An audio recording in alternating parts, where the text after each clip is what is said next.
So, continuing our series on storytelling, and particularly teaching and learning storytelling. Yeah. You've been thinking about this a lot recently, Shawn. And what do you think are the most effective ways to pick up the skill, to start to master the skill of story work? Yeah. Well, I mean, there's approaches around, looking for story patterns and teaching people structures and things like that. But I think there's another area that is not really talked about, and that is, so how does a natural storyteller actually become a natural storyteller? A child, for example. A child, yes, absolutely. Somehow we beat storytelling out of those people over the years. Yes. But I remember going to it was at one of the big banks, and we're doing some work for them, and this leader stands up in front of 500 people, and he's like one of the great presenters, right? Story after story. He's funny, he tells stories, you can see everyone leaning in, they're smiling, they love it, right? Anyway, he comes off stage, and I'm about to go on stage. We've got about 10 minutes before, we'll have to start. And I said, how did you learn all your storytelling, And literally he just looked at me like, what are you talking about? What story? What story? He had no idea that he even told stories. Unconsciously competent. That's what he was. And I thought to myself, wow, so how do you learn that? So I guess my conclusion was that it's people who are surrounded by stories. Like, if you want to learn a new language, what's the best way? Yeah. Go to the country. Go there. Immerse yourself. Not have the chance to speak your own language. That's it. Exactly. And I think that's how you learn storytelling. One way of learning storytelling. So at the moment, what I'm doing with people I'm coaching is I'm finding good stories from usually YouTube. Yeah. Leaders telling stories. And I'm literally just getting them to listen to those stories, and we talk about them. And sort of not just talk about, was that a good story, but talk about the dynamics in the story, the characteristics, the elements, so that they kind of deconstruct it. And then the idea is that you hear enough of those stories, you just intuitively build and understand what it takes to tell a story, right? And I know this happens because both my daughters have never been to a storytelling training class in their lives, right? But poor bastards, they have to listen to me telling stories, and my whole family are storytellers, and they're both great stories who tell stories at work, in work situations, right? Yes. They've never been taught, right? Yes. And they do it effectively.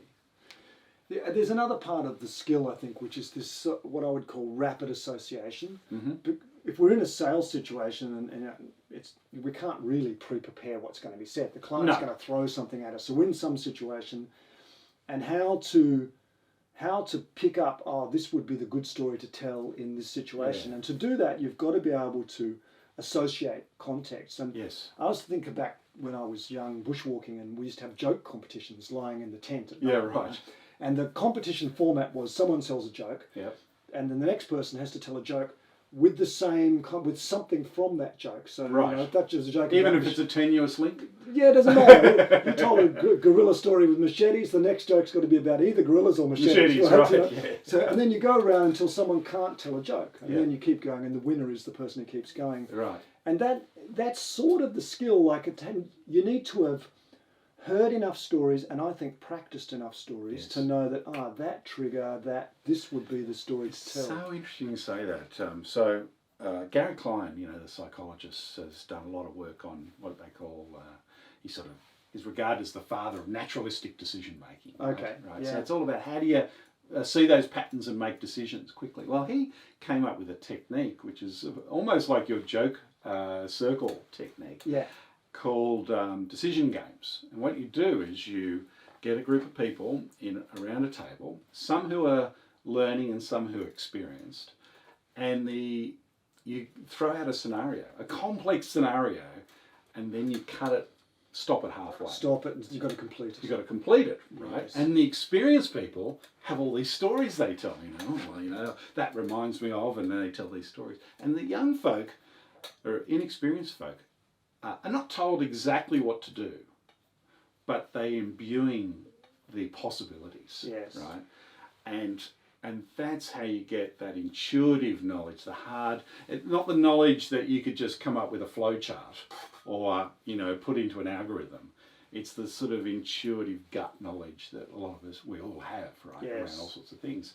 And how do you build that? So I think it's, again, scenario equals story, right? That's what you're telling me. That's right. You know? And immersion in stories is the technique, actually. And I think you and I both had this experience with groups of salespeople where, you know, you're giving them an exercise, and then some old hand starts telling the story, and everyone's writing down. Write that down. You know, I'm going to tell that one. That's right. Yeah, I've heard that a few times actually. Yeah.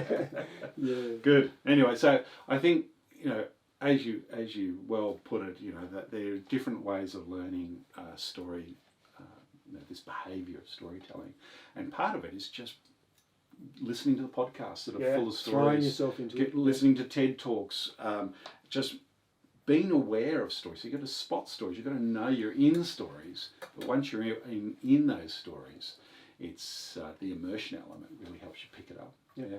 Agreed. Cool.